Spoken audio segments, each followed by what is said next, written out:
Hi everyone, शादियाँ start हो गई हैं तो आज की वीडियो में आपसे ब्राइडल और नॉर्मल मेकअप में किस तरीके से बेस बनाना चाहिए, फाउंडेशन का एप्लीकेशन किस तरीके से करना चाहिए ताकि विंटर में आपका मेकअप लॉन्ग लास्टिंग हो और बिल्कुल भी मेकअप जो है वो फटे नहीं।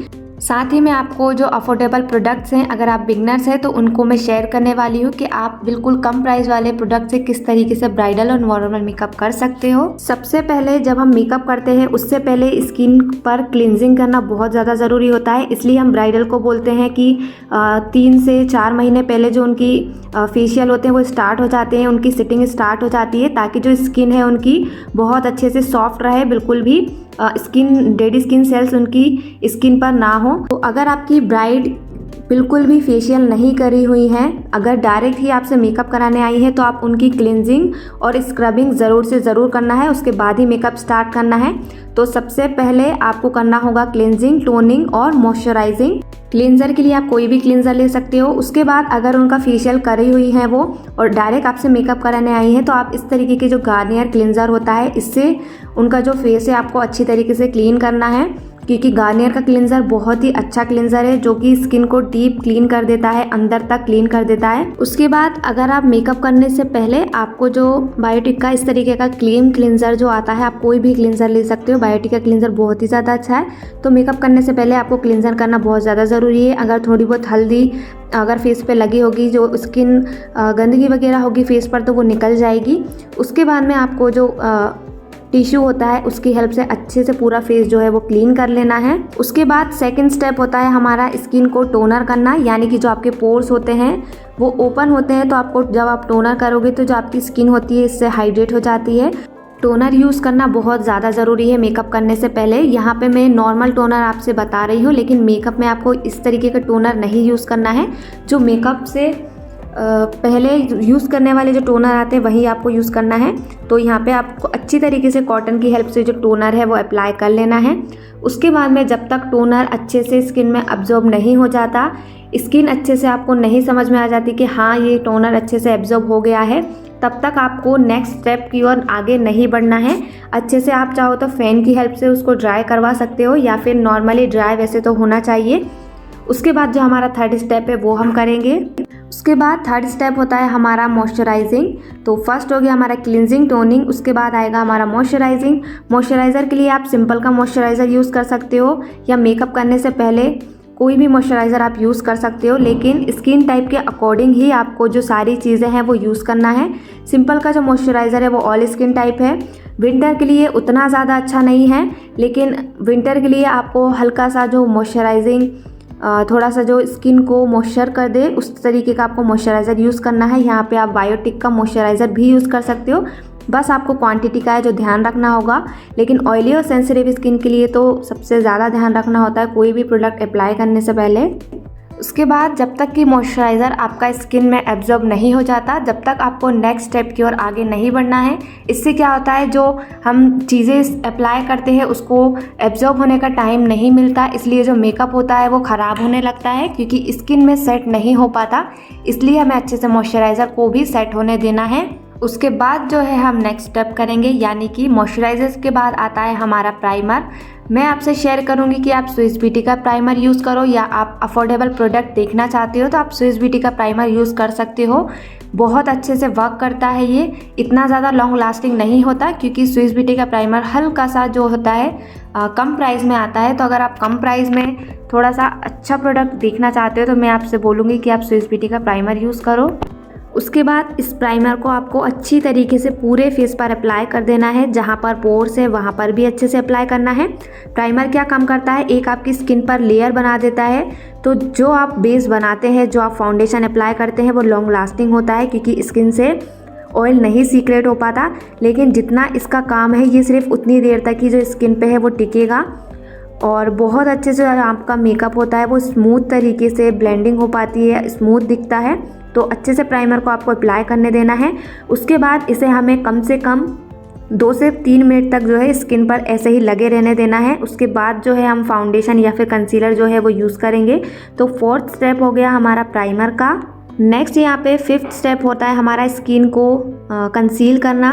जहाँ जहाँ पे भी आई के नीचे डार्क सर्कल है या फिर लिप्स के अराउंड कोई डार्क सर्कल है, वहाँ पर आपको इस तरीके का कंसीलर लेना है जो भी स्किन टोन से 2 शेड डार्क होगा। तो जहाँ जहाँ पर मोस्टली सभी लोगों के होते हैं वो होते हैं आइज़ के नीचे, और हल्का सा जो लिप्स होते हैं उसके अराउंड होते हैं, और हल्का सा फॉरहेड पर भी होता है। तो जहाँ जहाँ पे है वहाँ पे आपको कंसीलर जो है अप्लाई कर लेना है। आप यहाँ पर स्विस ब्यूटी के कंसीलर यूज़ कर सकते हो, बहुत ही अच्छे कंसीलर हैं। और मैं आपसे शेयर करूँगी कि आपको क्रीम कंसीलर ही जो है विंटर में यूज़ करने हैं, क्योंकि क्रीम कंसीलर जो होते हैं वो विंटर में बहुत अच्छे से काम करते हैं। और अगर आपको बहुत ही अच्छा कंसीलर पैलेट में शेयर करूँ तो आप क्रायोलन सुपरा पैलेट का कंसीलर ही यूज़ करना, बहुत ज़्यादा अच्छा है। तो आपको इस तरीके से कंसीलर जो है वो अप्लाई कर लेना है। उसके बाद इसको अच्छी तरीके से ब्लेंड कर लेना है। ब्लेंड करने के बाद जब तक कि ये सेट नहीं हो जाता, कम से कम 1 से 2 मिनट का आपको गैप देना है फाउंडेशन अप्लाई करने से पहले। जब तक कंसीलर एब्जॉर्ब हो जाएगा उसके बाद में हम फाउंडेशन अप्लाई करेंगे। उसके बाद फाउंडेशन आपको अच्छे से जो है पूरे ऑल ओवर फेस पर पहले ब्रश की हेल्प से लगा लेना है। उसके बाद जब आप इसे ब्लेंड करोगे तो आपको ब्यूटी ब्लेंडर का यूज़ करना है। विंटर में बहुत अच्छे से जो ब्यूटी ब्लेंडर है वो काम करता है कोई भी फाउंडेशन या कंसीलर को ब्लेंड करने में। जब आपका फाउंडेशन जो है वो अच्छे से ब्लेंड हो जाए उसके बाद में आपको 1 से 2 मिनट का गैप देना है। हो सकता है तो 3 से 4 मिनट का गैप दीजिए ताकि जो फाउंडेशन है वो सेट हो जाए। जब तक कि वो सेट नहीं होगा तब तक आपको कोई आगे काम नहीं करना है। अगर आपने टाइम नहीं दिया हर एक चीज़ को तो आपका मेकअप, भले ही आपने कितना भी महंगा प्रोडक्ट यूज़ किया हो, आपका मेकअप जो है वो ख़राब हो जाएगा। सो 6 स्टेप हो गया हमारा फाउंडेशन। कंसीलर के बाद फाउंडेशन को आपको अच्छे से सेट होने देना है। जब आपका फाउंडेशन अच्छे से सेट हो जाए तो आप फिर से इसकी कोटिंग कर सकते हो या आपको कम लग रहा है फाउंडेशन। इसके बाद में होता है हाइलाइटिंग। तो हाइलाइटिंग के लिए आप कोई भी फेयर कंसीलर या फिर लिक्विड कंसीलर यूज़ कर सकते हो। और कंसीलर आपका 2 से 3 शेड फेयर होना चाहिए। जब भी आप हाइलाइटिंग करो तो हाइलाइटिंग आपको आईज़ के नीचे, हल्का सा नोज़ पे और फॉरहेड के बीच में यानी कि आईब्रोज के बीच में, और जो आपका चिन होता है वहाँ पे आपको हाइलाइटिंग करनी होती है। इससे जो फेस का स्ट्रक्चर होता है वो बहुत अच्छे से इन्हेंस होता है, फेस जो है वो अच्छा लगता है। और इसके बाद में जब भी आप हाइलाइटिंग करो ब्लेंड बहुत अच्छे से करना है, और जहाँ पे आपने हाइलाइटिंग अप्लाई की है वहीं पे ब्लेंड होना चाहिए।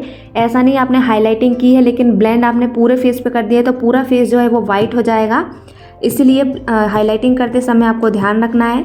सो फाउंडेशन के बाद आता है हमारा 7th स्टेप होता है हाइलाइटिंग का। हाइलाइटिंग करने के बाद आपको इसे अच्छे से सेट होने देना है 1 से 2 मिनट का। इसलिए जो ब्राइडल और नॉर्मल मेकअप होता है थोड़ा सा टाइम लगता है करने में। उसके बाद मैं यहाँ पे यूज़ कर रही हूँ सेट करने के लिए मास्क का ट्रांसेंट पाउडर। सब कुछ करने के बाद हमारा बेस जो है वो कंप्लीट हो गया है। इसके बाद हम पूरा बेस जो है वो सेट कर लेंगे। आपको यहाँ पर क्वांटिटी का ध्यान रखना है जब भी आप किसी भी स्किन पर जो है मेकअप करो कि किस तरीके से आपको पाउडर को अप्लाई करना है। अगर बहुत ज़्यादा ऑयली स्किन है तो थोड़ा सा ज़्यादा क्वांटिटी का यूज़ करना है। तो 8 स्टेप हो गया हमारा पाउडर सेटिंग का। इसके बाद हमें इसे ऐसे ही छोड़ देना है। जब हमारा मेकअप कंप्लीट हो जाएगा लास्ट में हम जो है मेकअप को सेट करेंगे। अभी आपको ऐसे ही छोड़ देना है पाउडर सेटिंग करने के बाद। इसके बाद में कॉन्टोरिंग करनी है। अगर फेस बहुत ज़्यादा शार्प है तो आपको ज़्यादा कॉन्टोर करने की ज़रूरत नहीं है। अगर आपको लग रहा है कि कॉन्टोर करना चाहिए तो ही आपको कॉन्टोर करना है। इसके बाद जस्ट कॉन्टोर के ऊपर आपको ब्लश ऑन करना होता है, तो ब्लश भी आपको अच्छी तरीके से करना है। मैं आपसे बोलूँगी कि आप विंटर में हो सकता है तो क्रीम ब्लश और क्रीम कॉन्टोर का ही यूज़ करें, क्योंकि विंटर में जो स्किन होती है बहुत ज़्यादा ड्राई हो जाती है। भले ही ऑयली स्किन हो लेकिन विंटर में काफ़ी ज़्यादा जो है वो ड्राई होने लग जाती है। तो क्रीम कॉन्टोर या फिर क्रीम ब्लश ऑन आप यूज़ करोगे तो इससे आपका मेकअप जो है वो फटने के कम चांसेस होते हैं। इसके बाद में आपको हाइलाइटिंग कर लेना है, अच्छी तरीके से फेस को हाईलाइट करें। 8 स्टेप के बाद होता है हमारा 9 नंबर कॉन्टोर। उसके बाद 10 नंबर होता है ब्लश ऑन का। 10 नंबर के बाद होता है 11 नंबर हाइलाइटिंग। बस इतनी ही स्टेप होती है मेन जो मेकअप में होती हैं। और जो आप सोच रहे होंगे कि इतने बड़े बड़े आर्टिस्ट की क्या अलग से चीज़ होती है, वो मेकअप इतना अच्छा क्यों दिखता है, क्योंकि उनके जो प्रोडक्ट होते हैं वो महंगे होते हैं इसलिए इतनी फिनिशिंग दिखती है। और जो वो स्किन होती है बहुत ज़्यादा फ्लॉलेस स्किन होती है। और मेन चीज़ होती है आपकी स्किन को अच्छे से क्लीन होना चाहिए जब भी आप मेकअप करो। मेन मेकअप करने का रीज़न होता है क्लिनजिंग, टोनिंग और मॉइस्चराइजिंग, इसलिए ब्राइड को बोलते हैं कि पहले से फेशियल लेना चाहिए। लास्ट में होता है मेकअप को सेट करना। इसके बाद हम कोई भी सेटिंग स्प्रे से जो मेकअप को है वो सेट कर लेंगे। हो सकता है तो लॉन्ग लास्टिंग अच्छा वाला आपको सेटिंग स्प्रे यूज़ करना है। अगर आपने कम प्राइस वाला सेटिंग स्प्रे यूज़ किया तो जितना भी आपने मेकअप किया है वो हो सकता है ग्रे हो जाए, हो सकता है कि मेकअप निकलने लगे या फिर लॉन्ग लास्टिंग ना हो। सो इस तरीके से जो स्टेप्स होती है हमारी बेस बनाने के लिए वो ये चीज़ होनी चाहिए। सिर्फ यही चीज़ होती है और एक्स्ट्रा कुछ भी नहीं होता। मेन आपको बस फेशियल का ध्यान रखना होता है, स्किन को क्लीन रखने का ध्यान होता है। और सबसे मेन चीज़, आप कोई भी स्टेप कर रहे हो तो उसमें आपको कम से कम 3 से 4 मिनट का गैप देना है अगर आप मेकअप नहीं ख़राब करना चाहते हैं तो। आई होप आपको आज की वीडियो बहुत ज़्यादा हेल्पफुल लगी होगी। वीडियो अच्छी लगी हो तो कमेंट करके ज़रूर बताना, और कुछ चीज़ नहीं समझ में आई है तो वो भी मुझसे आप कमेंट करके पूछ सकते हो। वीडियो अच्छी लगी है तो वीडियो को लाइक शेयर ज़रूर करना। मिलते हैं नेक्स्ट वीडियो में, तब तक के लिए बाय बाय।